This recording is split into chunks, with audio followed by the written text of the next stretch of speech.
Aggie Animo, one and all. Welcome to the Not Until Sports TV. Right, today we just want to do a little quick recap on the World Cup so far. The upsets, the intrigue, the dramas, the football that was on display. Yeah, particularly, let's start off with Argentina. As I kind of suspected, too overly Messi reliant. Not that I'm panicking that they won't probably still get through the group. I'm just saying, from what I saw, they're a bit Messi-centric as usual. And at this stage of Messi's career, he needs more help than he can help his team. He needs his team to believe that they can win a game without him. And then, as I said, he can be the icing on the cake. But right now, yes, they created a lot of chances in the first half. But I don't see that will in the second half where Messi would will them over the top in that game. He's not that player anymore. So the team is just going to have to realize that now and win the game for themselves.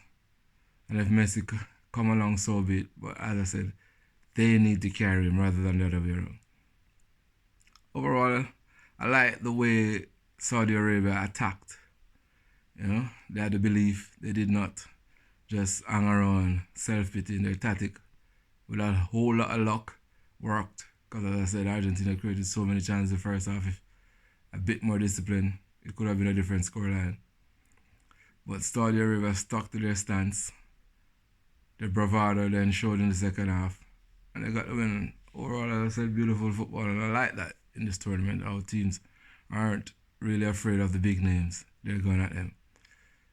Similar with the German team, but for me, I don't really think the German team worries me as much as the Argentinian team, or for that matter, the Belgian team. They look too slow and pedestrian.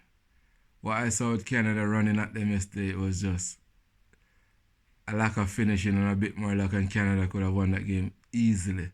At no stage of that game did Belgium impose their will. They weren't allowed. I thought the Canadian team would have run out of steam, but none of that. They were just on it.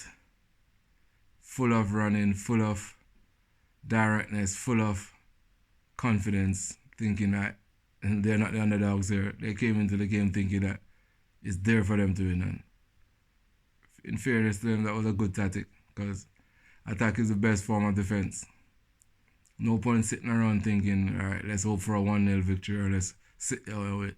It was from whistle to whistle, beginning to end. They were on the attack. Which I like that. You know what I'm saying? And back to the German team. The only problem they're going to face is the group that they're in, where they got another tough game to come with Spain, who showed their class last night.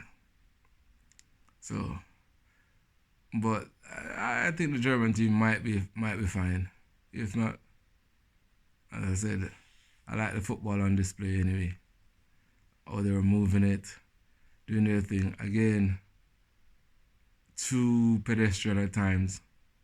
But they've got a few players there who look like they could get them out of trouble. So far the football has been very good. So far, the tournament itself seems very good in terms of atmosphere.